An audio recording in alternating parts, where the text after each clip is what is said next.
diálogo internacional y vamos ahora a entrar en el tema de las elecciones que hay mañana en Alemania. Nada menos, claro, exactamente, en donde hay una enorme preocupación y vamos a evacuar todos los datos ahora enseguida con una entrevista con Ezequiel Vistoletti, porque el partido Alternativa para Alemania, el AfD, se proyecta probablemente como primero, aunque no con capacidad para poder formar el gobierno. Y si yo leí segundo, sí, segundo. Pero depende de las encuestas, pero evidentemente tendría gravísimos problemas para poder formar el gobierno, porque es un aliado indeseable y inclusive ya la democracia cristiana ha dicho que no formaría alianza con él, los socialdemócratas tampoco, pero es un indicio, ¿verdad?, sumamente preocupante, y además es un partido que contó con la bendición del famoso Elon Musk, ¿no es cierto? Sí, estuvo. Que dijo, el futuro, la Alemania solo tiene futuro si vota por el AfD. Y participó en encuentros virtuales con AfD. Y ha financiado algunas actividades de la AfD, así como está Musk financiando actividades del partido llamado Partido de la Reforma en Gran Bretaña, que lejos de ser un partido reformista, un partido facho, un partido que hace de extrema pogroms derecha radical, contra migrantes, que se robó el nombre, Partido Reformista, Partido de la Reforma, que recibió una donación muy muy grande de Elon Musk. O sea, acá estamos en presencia de un fenómeno que hemos subestimado en el campo de la izquierda y de los movimientos populares, que es el grado de articulación internacional de la derecha y el financiamiento internacional fenomenal que la derecha está disponiendo y que está distribuyendo de manera muy eficaz por todo el mundo, porque todo esto, nada de esto es casual, ¿no es cierto? La referente actual de AfD, este partido de ultraderecha, que además tiene distintas facciones, incluso dentro del AfD hay más de derecha todavía, hay extrema derecha, está la ultraderecha, la extrema derecha, pero es una locura. Y la actual referente, la que va mañana de principal candidata al Bundestag, ¿no? Son elecciones parlamentarias, es esta mujer, Alice Weidel. Ahora le vamos a preguntar a Ezequiel Vistoletti, porque es muy llamativo, porque fíjense, ustedes saben que la ultraderecha, y sobre todo en Europa, el lema principal es contra la migración, claro. La xenofobia a flor de piel, se supone que está anclada en los valores tradicionales, familia, propiedad privada y qué sé yo. Sin embargo, esta mujer es abiertamente lesbiana y su pareja, además, su esposa, es de Sri Lanka. Y además tiene hijos, ¿no?, legalmente adoptados y demás. Pero bueno, son las ambigüedades. En cambio, también, bueno, para contraponer un poquito, recién también comentábamos acá en la tanda, la referente, que igual creo que no va de candidata mañana, ahora le consultamos al entrevistado, Sarah Wagenknecht, perdón, mi pronunciación, la verdad que es muy difícil, que es la referente de una nueva agrupación de izquierda, sí, que fue un desprendimiento de Die Link, que es la izquierda por fuera del Partido Socialdemócrata. Esta mujer formó un partido con su nombre y tiene posturas interesantes en muchos aspectos, pero no es nada woke, como critican los liberfachos. Al contrario, más bien critica todas las posiciones y luchas ambientalistas, feministas, porque dice que eso nos distrae de las luchas principales. Pero bueno, tanto esta nueva izquierda como esta AfD, que mañana de manera muy preocupante la vamos a ver crecer, esperemos que lo menos posible, sí están de acuerdo en frenar la guerra, no así la coalición actualmente gobernante. Telma, me parece que vos te salís de la vaina por aportar algo. Sí, pero no, vamos a... Si está Ezequiel... Es que no está. Por eso te pregunto. Bueno, entonces sí, tengo para apuntar, efectivamente, un dato muy interesante que vos planteaste, es ¿no? Esta contradicción entre un partido fascista que va en contra de las minorías, en contra de la diversidad de género, y sin embargo su candidata es lesbiana y tiene como pareja una persona de otro color, de piel. Y otra contradicción es también lo que podría ser una contradicción con la ultraderecha en Alemania, es que son defensores del sionismo a ultranza. Esta característica, me parece, le tenemos que preguntar a Ezequiel, ayuda justamente a ampliar esa base de seguimiento que puede tener en Alemania. Yo también leí, como decías vos, Paula, que en realidad el primero que va a ganar es el conservador, que podría ganar es el conservador de derecha, que se llama Friedrich Merz. Pero esta mujer, Alice Weidel, vamos a preguntarle a Ezequiel cómo se pronuncia, saldría segunda. Es decir, los conservadores históricos, un 30%, esta mujer, o la ultraderecha, no ella sola, un 20%, es decir, pisándole los talones. No nos sorprendería que haya hasta un empate técnico. Y recién, en tercer lugar, estaría el partido del actual canciller Olaf Scholz. Bien. Pero bueno, ya lo veo ahí a Ezequiel. Ahí está, sí, justamente ahora sí estamos en diálogo internacional, conectados con Ezequiel Vistoletti. Él es profesor de Relaciones Internacionales y hablamos con él desde Alemania. Ezequiel, Atilio Borón te habla, ¿cómo estás? Buenas tardes, buenas noches allá en Alemania.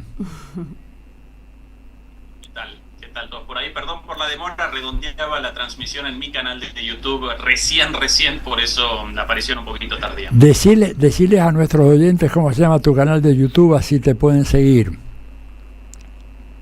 Demoliendo mitos de la política, un canal enfocado en la geopolítica y la geoeconomía globales. Y muy bueno, porque yo lo sigo y hay análisis muy buenos. Debo decir además que Ezequiel es graduado de la carrera de Ciencia Política en la Universidad de Buenos Aires.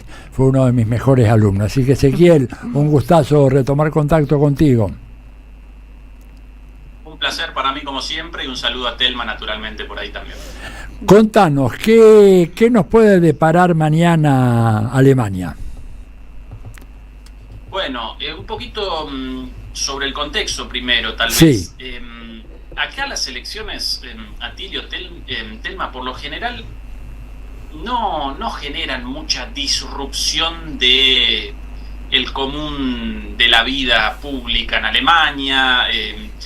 Aparecen pancartas, sí, naturalmente en los medios, algún programa político, algún debate tal vez también, pero no mucho más que eso.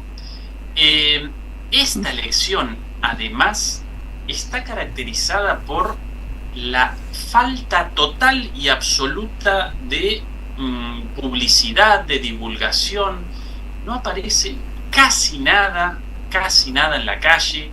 En los medios ni siquiera los principales titulares, muy pero muy poco, y eso responde a varias cuestiones, pero evidentemente en última instancia representa un síntoma de la intrascendencia de Alemania en el contexto internacional, una intrascendencia creciente, como también la intrascendencia de Europa, sin lugar a dudas, pero además también de la intrascendencia de estas elecciones, porque más allá de que seguramente la muy buena elección del partido Alternativa por Alemania va a generar ruido, no pueden de ninguna forma generar la mayoría necesaria para una coalición de gobierno.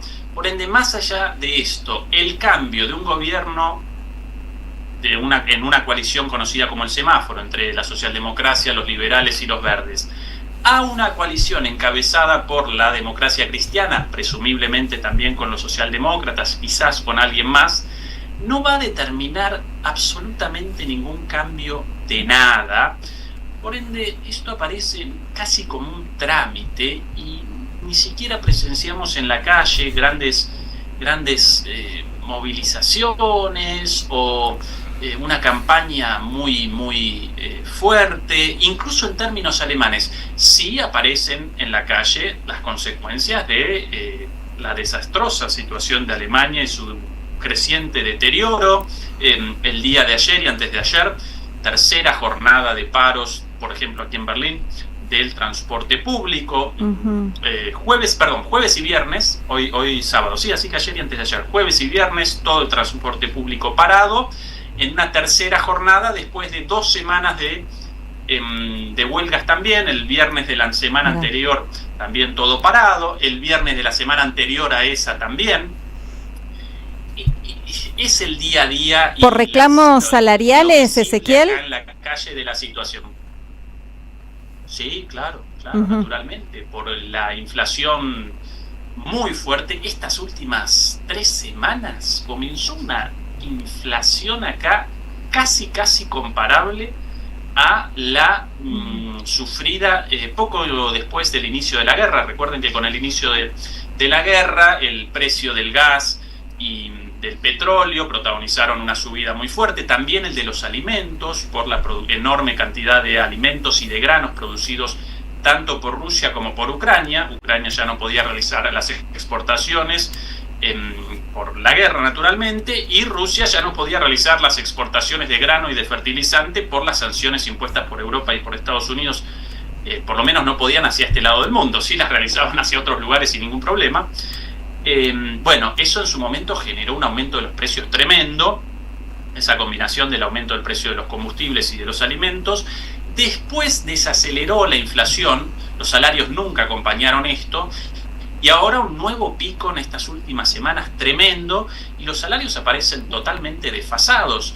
Por eso las manifestaciones, y en este caso las de el transporte público de la ciudad de Berlín, estatal, como todo el transporte público, o el 90% del transporte público en Alemania, y por eso acá realizan paros con corte total del transporte sin el más mínimo problema, y sin TN o La Nación Más vociferando barbaridades por ahí. La gente acostumbrada, e incluso muchas veces la gente acompaña las protestas conscientes de la situación. Mira, y una pregunta, Ezequiel, te habla Paula Klachko, ¿qué tal? Yo escuché algunos comentarios, porque realmente que mañana crezca y saque un 20% ese partido, que además escuché, bueno, tiene incluso, están los más nazis dentro del partido, la ultraderecha que por ahí es ultrasionista, pero se quiere supuestamente distanciar de Hitler. Es toda una ensalada espantosa. Hablábamos recién en el preámbulo acerca de este personaje, Alice Weidel, o no sé cómo se pronuncia, Weidel, no sé, bueno, pero Weidel, ahí está. La pregunta es, que también nos hacemos un poco acá con Milei. Hay un 20% de la población que mañana eventualmente la vote que se fascistizó, o tiene que ver con otras, con el enojo con el sistema político, con el enojo por la inflación, con el enojo, decía en un comentario que escuché, con esta cuestión del gas, contra los ecologistas que promueven cambios, una economía verde, y cuestionan al gas cuando la gente se está muriendo de frío y quiere gas. ¿Cómo entendés esa cuestión? Bueno, sí, una pregunta podría responder durante una buena cantidad de tiempo, porque aparecen muchas cuestiones. Primero, dentro de la AfD, de la Alternativa para Alemania, efectivamente aparecen sectores abiertamente nazis, pero representan una minoría. Estos sectores directamente identificados con el nazismo. El resto de este partido presenta una posición autodenominada como soberanista, ¿sí? Yo los conceptualizo como un partido de la nueva extrema derecha, similar a Vox, similar a el partido de Le Pen, hasta hace poco llamado Frente Nacional. Algo parecido también a lo representado por el trumpismo en Estados Unidos. Bueno, toda esta ola de la nueva extrema derecha, la cual, más que aparecer identificada con el fascismo, ¿sí?, en realidad representa una vertiente del neoliberalismo frente al neoliberalismo progresista de los Obama, los Clinton, los Biden, los Kamala Harris. Presenciamos un giro dentro del marco del neoliberalismo hacia un neoliberalismo conservador. Y ese neoliberalismo conservador presenta esta pátina soberanista en la cual, a pesar de acompañar todos los grandes postulados del neoliberalismo, frente a algunas cuestiones preconiza cierta soberanía para las políticas migratorias, por ejemplo, tanto aquí en AfD como lo mismo en Estados Unidos con Trump. Rechaza el componente progresista del neoliberalismo progresista, las cuestiones LGBT, las cuestiones ligadas al feminismo, a las personas trans, rechaza también el ecologismo, y en ciertos casos pueden aparecer algunas críticas a la política de globalización neoliberal, porque en esa competencia económica, de apertura de mercados, de apertura financiera, obviamente aparecen ganando los chinos por goleada. Entonces lo que presentaban como una máxima a lo largo de las últimas décadas, ¿sí? Libre mercado, libre finanza, desindustrialización, financiarización, retroceso del Estado, en ese marco China está conquistando todo, entonces llaman a algunos elementos de proteccionismo. Pero esto representa más bien una cuestión casi secundaria. El foco de ellos aparece en la soberanía en cuanto a la política migratoria, la política ambiental y las cuestiones identitarias, culturales, en contra del movimiento LGBTQ, en contra Pero de las Ezequiel, mujeres. ahí perdóname que te interrumpa un minutito justo cuando mencionas esto, porque recién comentábamos que esta personaje, Weidel, Alice Weidel, ella es abiertamente, a pesar de que su partido expresa todo esto que decís, ella es abiertamente lesbiana, está casada con una persona con otro color de piel y que incluso es de Sri Lanka, tiene hijos adoptados. En fin, incluso trabajó, leía, en el Banco de China, vivió en China, o sea que también es todo bastante ambiguo, ¿no? Es tan ambiguo como la política hoy día, definido en términos identitarios y con básicamente cualquier cuestionamiento a la hegemonía neoliberal rechazado como algo impensable. Entonces presenciamos disputas políticas a muerte por baños mixtos sí o baños mixtos no, pronombres personales de un tipo o del otro, y contradicciones como esta. Por ejemplo, una señora con una plataforma basada en la familia alemana, en todas sus panfletos políticos, familias rubias, alemanas, blanquitas, y ella lesbiana y casada en unión civil con una migrante de Sri Lanka, si no recuerdo mal. Responden los simpatizantes de Alice Weidel, responden muy simpáticamente a esto, rechazan esto con la siguiente afirmación: ella no es lesbiana, está en pareja con una mujer. Lo cual, sí, ¿no? Pero lo responde muy seriamente, lo cual sí recuerda a este giro identitario de la política cuando comenzamos discusiones profundísimas sobre, bueno, sí, esta persona de tal sexo, de tal género, pero no comenzamos de ninguna manera ninguna discusión sobre los sistemas socioeconómicos a partir de los cuales las grandes mayorías de nuestras poblaciones aparecen cada vez más empobrecidas, cada vez más marginalizadas, y un pequeño grupo de personas, dueños, por cierto, de las plataformas digitales, responsables de la difusión de todos estos mensajes identitarios, representan los dueños del mundo con fortunas como la de Elon Musk de $400.000 millones, o la de Jeff Bezos de más o menos lo mismo. Y bueno, incluso estos propios oligarcas digitales, algunos los llaman, ya están caracterizando esta situación actual como un tecnofeudalismo. Por ejemplo, Varoufakis, el griego, conceptualiza esto de esta manera. Bueno, ellos también aparecen parados a un lado o a otro de estas disputas identitarias y culturales. De un lado Elon Musk y Thiel, el dueño de Palantir, otra de las grandes empresas digitales, con Trump. Del otro lado, Bezos, o Bezos en castellano, el dueño de Amazon, Zuckerberg, aunque ahora Zuckerberg del otro lado también. Lo que no puede aparecer bajo discusión precisamente el hecho de que estos señores, dueños del mundo y con fortunas de cientos de miles de millones de dólares, determinan absolutamente todo, presentan riquezas cada vez más grandes y el resto de las poblaciones cada vez más empobrecidos discutiendo sobre estas cuestiones identitarias, ¿sí? Algo parecido a la situación en Argentina, solo que, bueno, en este caso a escala un poquito mayor y con más repercusión, porque ellos representan los dueños de todas estas estructuras informativas digitales, ¿no? Ahora, Ezequiel, Atilio acá, de todas maneras, entonces lo que podemos esperar para mañana es una leve mutación de lo que es la coalición gobernante en este momento en Alemania, donde probablemente la democracia cristiana tenga la mayoría y armen una coalición bastante heterogénea, pero se descarta que haya la posibilidad de que la AfD forme parte de esa coalición. ¿Me equivoco si digo eso? Completamente de acuerdo, Atilio. Lo interesante va a aparecer también en la alianza Sarah-Wagenknecht. Ahí está. Si efectivamente va a poder realizar el ingreso al Parlamento, lo cual representaría un paso muy importante, porque este partido fue establecido hace muy poquito.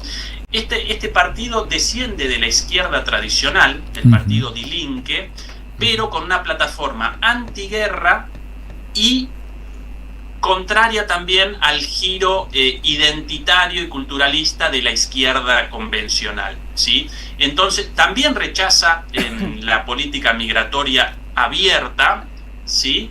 Pero además no rechaza naturalmente, no presenta posiciones ultraconservadoras ni mucho menos, pero sí redirecciona las prioridades hacia las cuestiones de clase y no hacia las cuestiones ligadas una vez más al género, el feminismo, al ecologismo y demás, y el foco aparece en los de abajo en un sentido más popular, más de clase.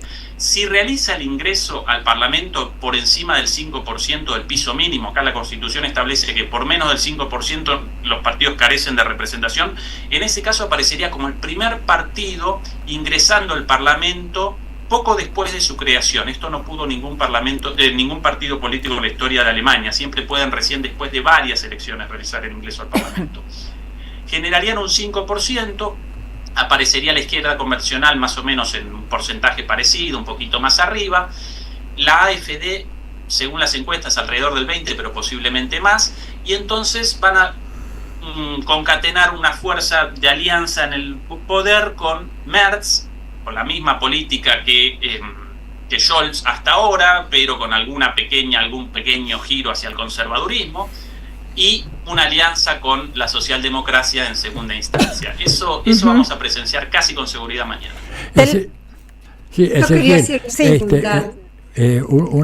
Perdón. Eso no, que creo que Telma quería preguntar algo. Adelante, Telma, adelante. Sí, yo iba a llevar un poquito para otro lado, porque justamente vos nombraste a Elon Musk, que le dio bastante cuerda al tema de la extrema derecha alemana. También el vicepresidente de Estados Unidos, Vance, fue muy duro y dijo que los europeos tienen que saber que sus ciudadanos no quieren más la migración y que tienen que aportar en ese sentido. O sea, le dio un espaldarazo muy importante a las ultraderechas de Europa. Mi pregunta va en ese sentido, Ezequiel. Por un lado, ¿qué impacto tiene que Estados Unidos los insulte y se meta abiertamente en su política? Y lo segundo, ¿qué impacto tiene esto de que la guerra en Ucrania se va a terminar después de que se quedaron sin gas, se tienen todos los refugiados ucranianos y pusieron armas y gente a favor de la guerra? Bueno, Telma, esto aparece en el centro de la política europea y en el centro de los medios. Por eso, precisamente, en gran medida, las elecciones en este momento carecen de repercusión, porque en todos los titulares aparece esto: el fin de la alianza entre Estados Unidos y Europa, la llegada de un personaje dictatorial a Estados Unidos y la sorpresa de los líderes europeos por las decisiones de Trump y por sobre todas las cosas de la decisión de comenzar la negociación con Rusia respecto a la llegada a la paz sin Ucrania, respecto a la negociación hacia la paz sin Ucrania y sin Europa. increíblemente los líderes europeos aparecen sorprendidos cuando Trump presentó esto a lo largo de todo el año 2024 en su campaña, y todos los analistas lo vaticinábamos como parte de la nueva política exterior estadounidense, de retroceder en Ucrania para acometer con más fuerza contra China, ¿sí? Bueno, esa es la situación actual. Todos aparecen en shock, ¿sí? Y de alguna manera realizan una sobreactuación de esto, pero tarde o temprano van a responder a los mandatos provenientes de Estados Unidos, como respondieron al mandato de Estados Unidos durante el gobierno de Biden de acompañar esta guerra, de convalidar incluso un atentado terrorista contra la infraestructura energética fundamental de Europa llevado a cabo por Estados Unidos. Este es el grado de locura en Europa y de subordinación a los Estados Unidos. Y en ese contexto aparece el discurso de Vance el otro día con un cachetazo, también simbólico, pero cachetazo al fin, en la conferencia de seguridad de Múnich, una conferencia de seguridad destinada a la discusión de las cuestiones de seguridad precisamente, y Vance comenzó muy sencillamente su discurso con una afirmación del tipo de: no, yo no voy a presentar cuestiones de seguridad, en ese sentido nosotros ya determinamos todo, el inicio de la paz con Rusia y un redireccionamiento hacia China, pero quiero recordar que el problema de Europa no aparece en Rusia, sino que aparece hacia adentro, y ahí realizó críticas hacia el retroceso democrático en Europa, críticas provenientes de Estados Unidos, con lo cual todo aparece en ese contexto, ¿no? Como un juicio de valor sobre la democracia desde Estados Unidos, bueno, ¿no? Todo con pinzas, pero todas las críticas hechas respecto a la censura en los medios de comunicación, respecto a la elección cancelada en Rumania solo por la victoria de un candidato ni siquiera prorruso, pero a favor de la paz y a favor del fin de la guerra, y eso determinó que por orden de la Unión Europea realizaran no solamente la cancelación de las elecciones, sino también la proscripción del candidato ganador. Sí. Así pero como ¿cómo lo toman los alemanes? Perdóname, Ezequiel, ¿cómo lo toman los alemanes, el hombre de a pie? Todo esto. Bueno, igual que la gente en Argentina con Milei, la gran mayoría aparece en otra dimensión, sin la más mínima idea de nada, incluso mucho menos que en Argentina, porque en Argentina nosotros nos caracteriza, Telma, esa cuestión de la opinión sobre cualquier tema sin ningún conocimiento. Acá la gente sin la más mínima idea, como, bueno, no, esa cuestión de los políticos, no estoy enterado, bueno, consumición, pasividad y complacencia, y precisamente por esa reacción pudieron lo que pudieron los líderes europeos, y por eso Europa ahora parece en una situación catastrófica como consecuencia de la pasividad de sus sociedades, ¿no? Eso sin dudas. Bueno. Puedo recordar además también, por ejemplo, amenazas de parlamentarios europeos contra países como Georgia, países como Moldavia, en los cuales recordaban a los candidatos supuestamente contrarios a la Unión Europea: cuidado, porque podrían comenzar atentados contra ustedes como los ocurridos contra Fico y otros, candidatos, presidentes y primeros ministros en Europa contrarios a Bruselas, con atentados contra sus vidas, y esto lo presentaban los eurodiputados como amenaza contra los candidatos opositores. Vance presentó todo esto, y esto generó naturalmente mucho revuelo porque lo presentaba el vicepresidente de Estados Unidos. Pero Europa va a, tarde o temprano, después de esta sobreactuación, va a acompañar el mandato de Estados Unidos sin y más. sí, eso es lo esperable. Ezequiel Vistoletti, te agradecemos muchísimo tu participación en Diálogo Internacional. Vamos a ver qué pasa mañana y bueno, seguramente te estaremos volviendo a consultar. Un abrazo. Otro para vos. Chau, chau. Abrazos. Chao.